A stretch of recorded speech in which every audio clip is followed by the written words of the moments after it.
most mysterious yet highly transformational ventures in this space. So I am super excited today to be able to talk to the founder of Magic Leap. But the best way to do that, I thought, was to bring a very good friend of mine and serial entrepreneur here in Boston, Jon Hirschtick, who is the founder of companies like SolidWorks and currently the founder and CEO of Onshape, that many have heard of. He's also been a longtime friend and advisor to Rony and Magic Leap, and they are going to do a very unique, can't really call it a fireside chat, but a very unique chat together here today, and we're really excited to hear about what is coming down the pipeline with Magic Leap. So Jon and Rony, why don't you join me here, and I'll turn it over to you.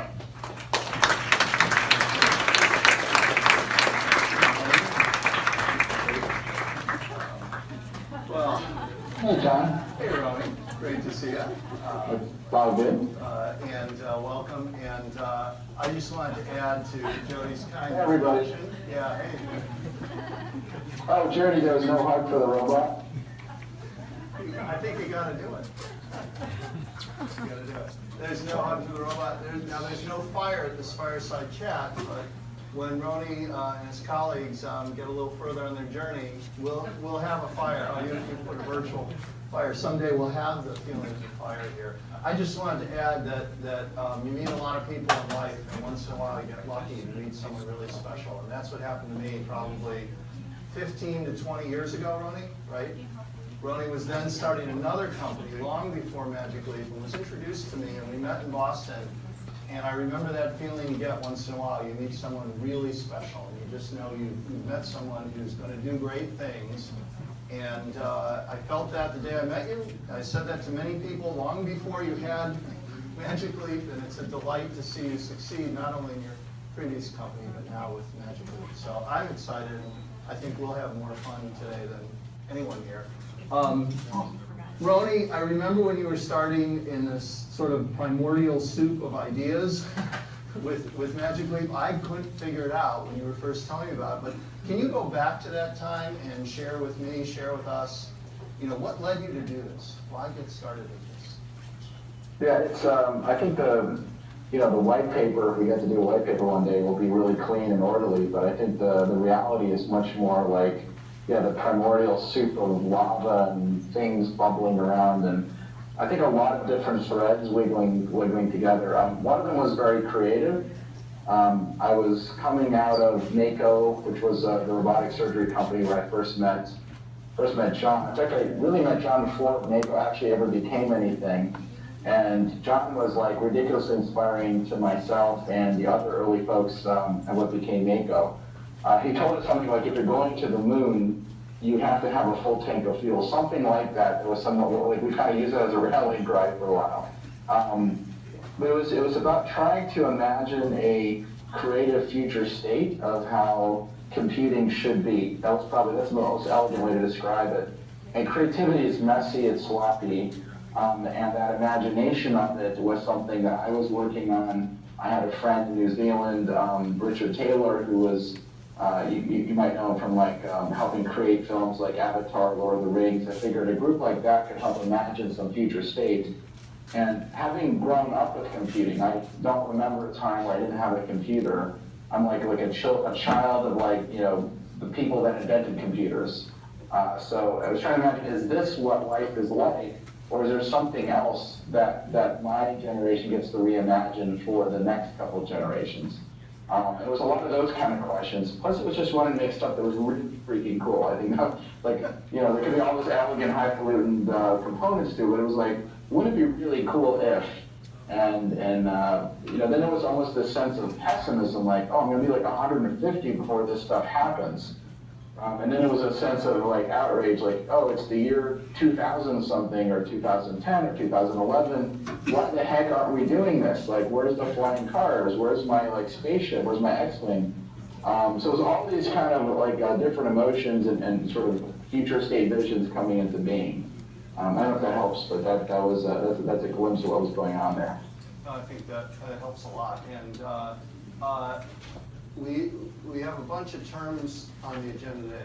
There's VR, AR, MR, and mixed reality light field. And I think probably a lot of people here would love to hear your views on, can you define those things? Can you tell us how they're different? And how Sure. I'll give you the way we think of them magically for how we use them and why we have different terms. So there's sort of the science fiction terminology of virtual reality, which can be all-encompassing, like the William Gibson, Neil Stephenson, which really doesn't reflect the actuality and the category of what people call VR today. So what people call VR today kind of got codified, somewhere in the 70s of like a stereoscopic 3D thing that you put on your head that shuts out the world. And today it's translated into some kind of like cell phone-like screen in a ViewMastery kind of thing strapped onto your head. Some more or less sophisticated, but all of those VR contraptions, they have a couple things in common. They're using cell phone-like displays put right in front of your eye. And the design, the underlying input signal to your brain goes back to the 1830s. A guy named Charles Wheatstone. This is a HAR VRD thing, go research it. He invented the stereoscope. We actually have a stereoscope at the office. It's pretty cool. The grandmother of one of our kids. And it looks just like what people call VR today minus the cell phone screen. It's kind of eerie. So it's like this kind of old idea from the 1800s, but like reset with a cell phone. That's like the product categories we know today, which is not what Magic Leap is doing. And also not having talked to some of these writers, one of the works at Magic Leap, not what the science fiction writers were imagining, but the category of VR today is like a particular design manifestation around an 1830s stereoscopic design idea called stereoscopy. So we call ourselves something else to differentiate from that current manifestation of that design. What people call augmented reality could also be confusing because augmented reality is like the rainbow's end, sort of vision of that. But then there's like, Google Glass or the Terminator heads-up display style text overlaid on the world. And then there's like using your cell phone to chase Pokemon, looking through the video of your cell phone. So the idea of augmented reality kind of has codified itself around products and designs, which are also not what we're doing. So we wanted to come up with a different category. We started calling ourselves mixed reality light field. And I'll dive into light field in just a minute to make it really clear. But I love the term mixed reality because it's the complete spectrum of the analog and digital signal. The analog being the light field of the world, and the digital being the digital light field signal we can create and how you blend those things. So it covers the entire spectrum, but done with a signal that the eye-brain system of the brain biology evolved to accept. And if we could double-click on that one more second, the idea of a light field is the very origin of the universe begins with photons and a Big Bang type explosion, at least so we think. And that photonic wavefront, which goes out to the very edge of the universe, that is these huge kind of light field series of wavefronts around us. That's like very primal and ancient, and the biology of our brain also evolved into this system. So I look at light field as being like the origin of physics, and our eye-brain system biology is the origin of people, and these things evolved to be incredibly symbiotic. So I realized to make the future computing happen, you need to understand that handshake between light fields and eye-brain biology, including the eye, retina, and whole brain system, including deep brain visual processing, in order to make that future happen. So that's what mixed reality light field is trying to be. Sorry for the very long, highfalutin thing, but we're in a place where we can be slightly long and highfalutin, I guess. Yeah, well, I think you definitely can be. And I remember the first time Rony gave me this this really interesting discussion. I shouldn't call it a lecture, I mean in a good way. Literally, pun intended, you opened my eyes to think about all the things I had ever felt as a computer graphics person, but a VR, AR, MR novice. I'd never really thought much about it. You made me realize that all these 3D experiences I had seen, like 3D movies, not to take a shot at them, but I suddenly understood that things like 3D movies fight your visual neuro system that you were talking about, and the net result is I can't go to the 3D movies anymore. After talking to Rony for like an hour about this, I can never go back now to see 3D movies because the left-right, the stereoscopic way they work. after I'm a convert to your philosophy, so I just mentioned that. I don't understand it all, but I'm a convert. Rony, I wanted to ask you, this is we talked earlier, and he knows some of the questions I'm going to ask. I'll ask some that I heard there's some surprises. Yeah, a few surprises. Oh, one of the surprises was I came wearing my On-Shape shirt. I want to let you know, since I'm also an advisor to Magic Leap, I also wore underneath a shirt that you gave me, which is my Magic Leap shirt, which I was now told is a vintage one. That is a vintage one, yeah. Could be sold by me on eBay, which I have no plans to do. Yeah, But, see, yeah, that's your equity backup. So, yeah, it's good to have a back pocket plan. So I'm now here fully in my role as a very small advisor to Magic Leap, and also a partner. We'll get to that later. But let me ask you, when the platform's built, if we were to go use our time machine, which may be the next thing you build. That's in my garage right now. That's Rev 2. When we take the time machine in the future and everything you're building is deployed, or at least Rev 1 is deployed, you'll not only be the builder of Magic Leap, but you'll also be a user, right? Yes. And I'm wondering if you would say, what is it that you are most excited about thinking as a user when you go home, not selling the product, not building it, but you go home and it's just you or you and your friends at home or wherever else you'll use it, which could be anywhere. What do you look forward to the most as a user? The real answer? Yeah, the real answer. The real answer. Yeah. Not the commercially viable answer, but Yeah, it doesn't have to be commercially viable. Yeah. I want to go to a high school gymnasium, which is going to happen, and just fill it with a lot of fish, because I love scuba diving, and I would just love to sit on the wooden floor and sit there just having like fish swim by, and if anyone's, well, I guess you guys haven't, but folks who've been to Magic Leap have seen us make fish and sharks, and they just sort of swim around, and I love the idea of like going to a space. It would almost be a very surrealistic experience that's really big, that has some caverns, and then we just fill it with these like semi-AI fish. And just to be there with it, just to have that sort of experience like sitting on the bottom of the ocean, I'm really looking forward to doing that. I know that doesn't sound very, it's not like highly business enterprise, but I just think it would be a really cool Zen kind of moment, and I feel that would be awesome. Plus, I grew up on like vintage video games, so I really can't wait to make like mixed reality asteroids with like classic vector graphics. I'm really like geeking out here, and just kind of like sitting at home, like you just hang out on the couch and they just float by you with all the classic and just blow them up and watch them bounce off the walls and tables, and maybe doing Pong. I think classic Pong would be kind of awesome. Like you're just playing Pong off the wall. I'd be pretty happy with that. But we could do a lot more. But I think that would just be like satisfying the 8-year-old in me.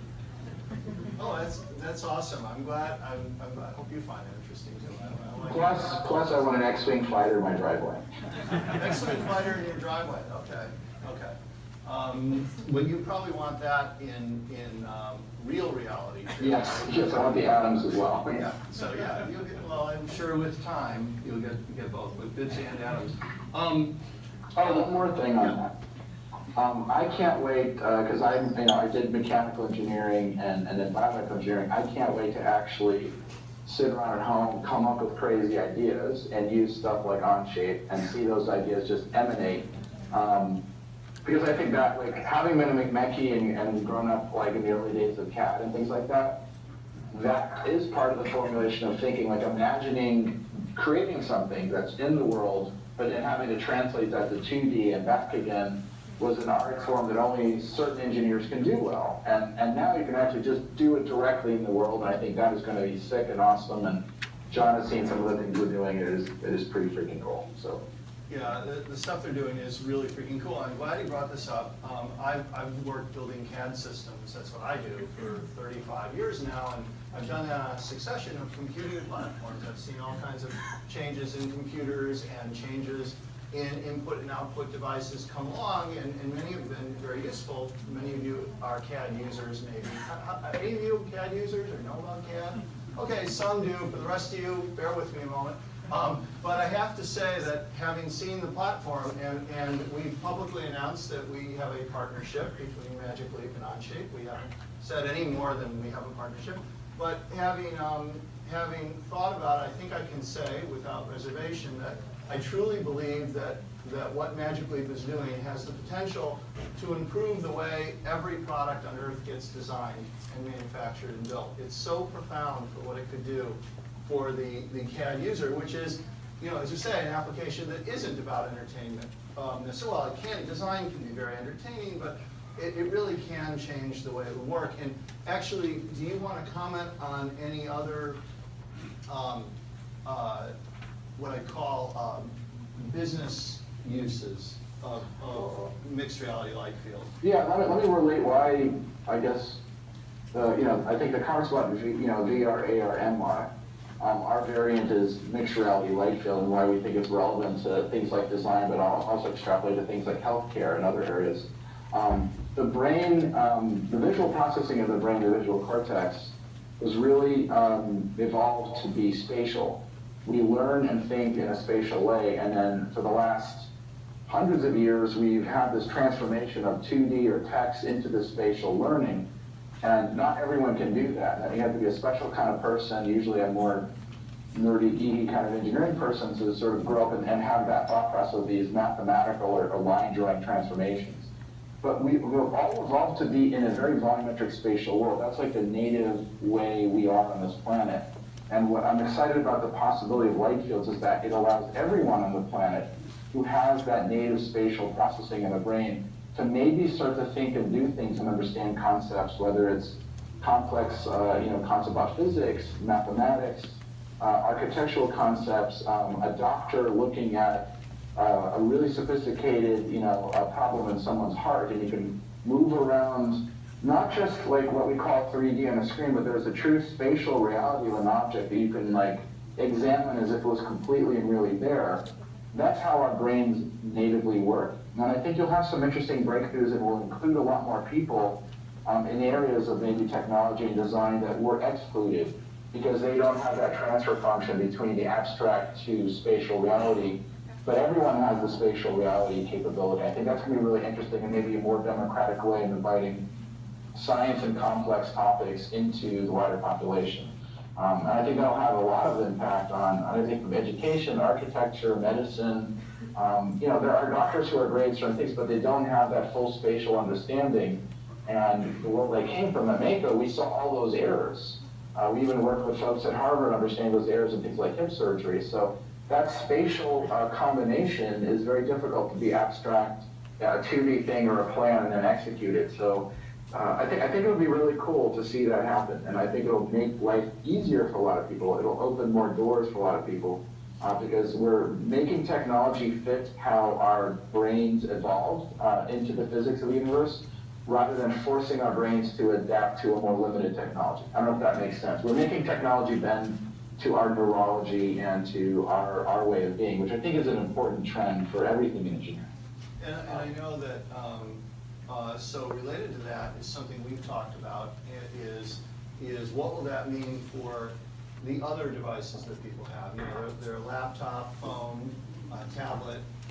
This is something we think about in terms of how we might partner, but do you want to comment on that with regards to I'll us? give you with my view, what the next 10 to 15 years might look like, and then what happens beyond.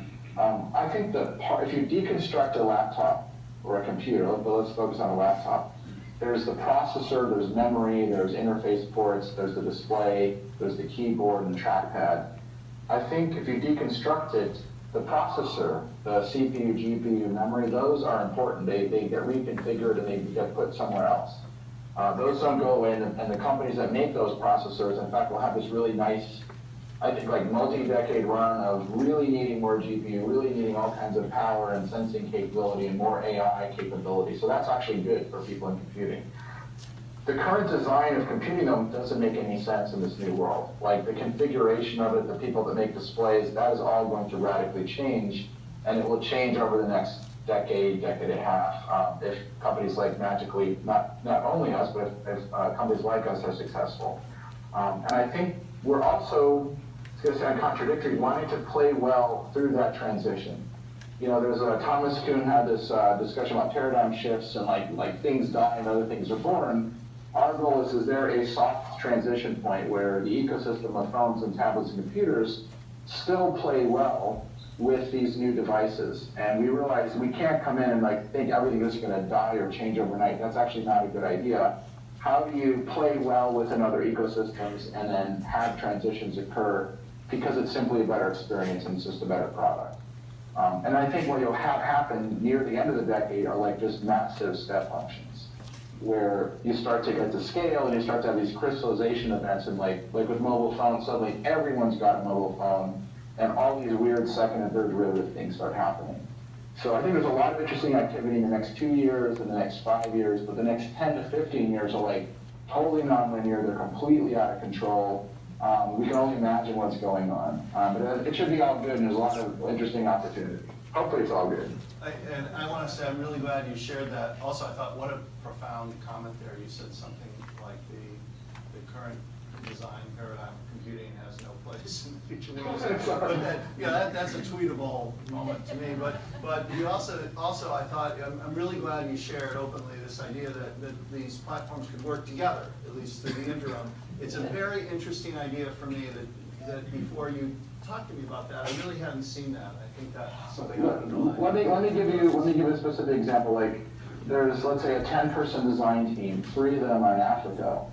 2 of them are in Florida, Magic Leap, and the rest are your team, the Boston area. So let's say that the team in Africa has 1 Magic Leap system, 2 mobile phones. The Magic Leap team has all Magic Leaps, and the team at Onshape has got a Magic Leap and 2 workstations or something.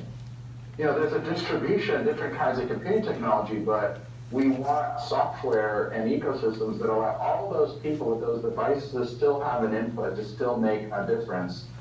Because even a decade from now, if there's a billion things like what we're talking about out there, there will be 5 or 6 billion mobile phones and tablets and other kind of devices that emerge to people that never had anything before. So I think it's important to be very considerate for the parts of the world that are doing their very first computers for the first time, a $20 Android phone or a $30 Android phone in emerging countries or in areas where they have no technology, and to be considerate that they can still co-create stuff with people that have different tech, maybe a slightly more futuristic tech, and then how do we get that kind of tech to them? If you think that way, you really want there to be a symbiotic ecosystem of these devices. Because the phone in the hands of a villager that never had technology could be an economic upswing for a whole region. And we love that idea. We don't want that to go away. And imagine that villager with Onshape have things designed as a park. That park's useful. Someone wants to buy it. And then here I am in Magic Leap using my system, looking at that park, a guy on an Android phone in a village in Africa design. I think that's really cool. And I wanted to ask, I think what's on, I imagine a lot of attendees' minds today is, so if you want to do something great in this new world of mixed reality, light field, or the other platforms, if you want, what advice do you have for people who are trying to come up with new ideas, for new businesses, for new products, for new ways to help the world? It may not be a business, a nonprofit. For ways to use this technology in their own business, besides coming to events like this. Do you have any recommendations? I do. I think there's, I would call it ramen noodle style entrepreneurship, which, there's no reason why like 1 or 2 or 3 students, an advisor, couldn't just get together and start writing software and imagining what's the next Snapchat, what's the next piece of code or software or game or experience or productivity suite that lives in this new world. And it's definitely not too soon to start building that. We host people, we do boot camps, there's all kinds of ways to start doing it. That is the least friction way to start building stuff. The harder way is if you want to develop your own platform. If you want to do metal and optics and build a computer, that is a bit like saying I'm going to go make a Tesla or a SpaceX. So I don't want to discourage people from doing that.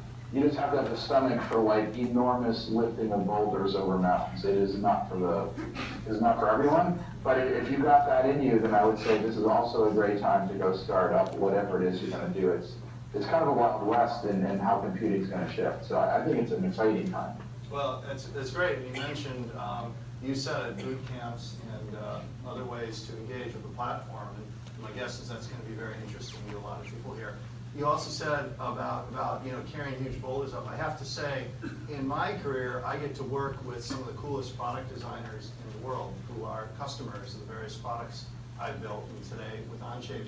And one of the things that's really cool about Rony is you, from the day I met you, after the first time I met you, I said, I may have met the guy who, this is your last company, has the most ambitious systems engineering design vision I'd ever seen, and then you topped it again with Magic Leap. So there's nobody I know who thinks about a more complex but yet simple vision, but that might involve very complex, ambitious, and almost crazy levels of work to achieve it. So I think that makes you really special. And I wanted to ask if you would talk for a moment, not about what you're making or the impact in the world, but what I find really interesting and a really rare chance to hear from is how you work at Magic Leap, which I think is different. The process you use, if you call it a process, you're building something different, but are you also working differently in order to build something different? We are, and this is a great topic. This is one of the things Jon and I did prime on, so we did some prep. I think there's a cool term, I think we started calling it together agile chaos. And I think it's a really good description of what you need to be doing in a startup. So chaos is not completely random, but there is this frothy, creative, just nonlinear, what the heck's going on moment where you stumble into an idea and it's full of excitement and energy like a lightning strike. And you actually want that chaos. That chaos is good. It creates change and revolution. And agile chaos is the only way I know to cope with it. If you think of agile coding or agile development, where you just need to take this emergent idea and keep testing it and keep iterating it. I think the Wright brothers are a good idea. I think they made many hundreds of failed attempts to fly before they had their first 60 or 70 feet. And it just kept breaking and falling and breaking and falling and iterating. And the agility is where you put some form and structure to it. I do not believe there is any kind of waterfall or highly planned way to do anything like what we're doing or even what Jon is doing. I think there is a form of accepting the chaos. Like I told some of our team, it's like surfing on big waves in Hawaii. You try to not fall off of it, and you have to just sort of become one with it. And then when the order emerges, you then go, what happened to all the innovation? So you kind of want to keep a level of that chaos balanced in an agile, adaptive way. Chaos meaning it's still creative, it's still undefined, there's still that moment of unknowing. And Jon had a great story about a really cool discovery of medicine. I think that's a great metaphor. Oh yeah. I read a book, by the way, a little book citation. It's called A Perfect Mess. It's about how chaos can actually be optimal for some processes. And I read that book years ago when I visited Rony one time. I said to some of your people, I'm like, you got to read this book, because one of your people said, oh, I feel bad, I'm not more organized. And I said, no, you're organized where you need to be, but you're chaotic and agile. And this is a trend I see in our customers all over the world. They're going to what is described as an agile design process, and it's very different. I'm glad you said waterfall won't get you there. Stage gate won't get you there anymore. This feeling of agile chaos is a good one to nurture, especially when you're in these wild technologies. The story is about, I may not get this perfectly right, the guy who discovered penicillin.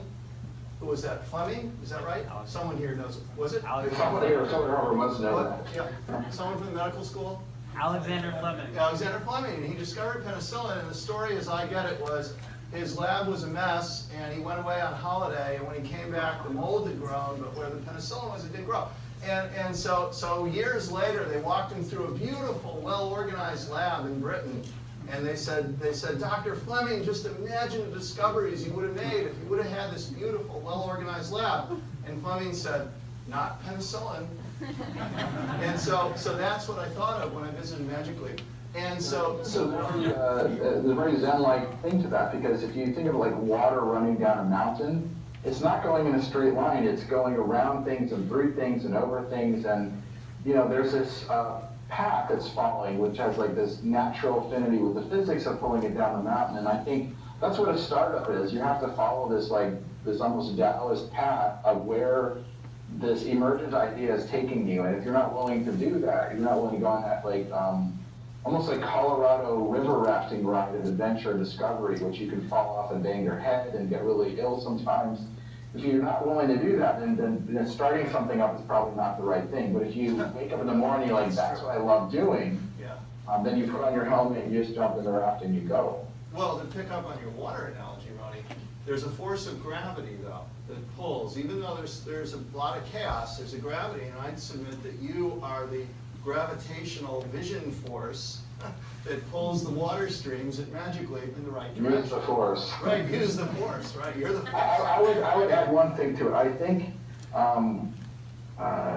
there is sort of like, and this gets, Kevin Kelly, who was a great tech writer, talks about this, the concept of what technology actually wants, like technology as a force in the universe, like gravity.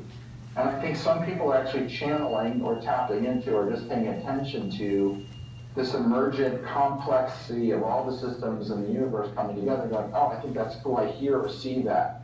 They put their ear on the ground and they hear that little piece. I think people that are building companies or doing things are kind of like getting a tiny fraction of a future state vision of like where the universe is heading. And then in their own little world, you kind of articulate that future state vision and rally people around it.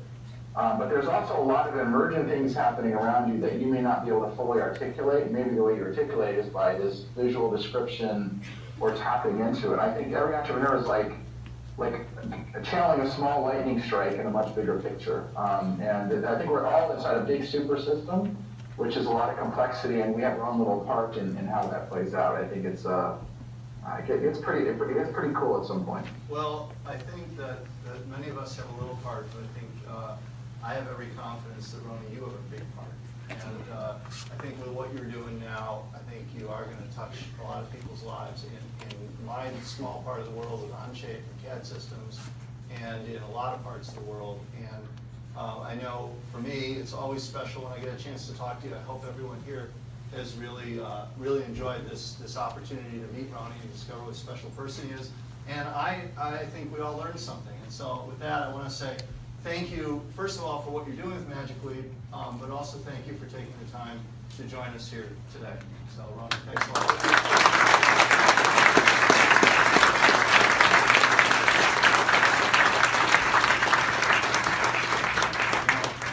All right, thank you both. All right, hugs for the robot. Oh, thank you, Sam.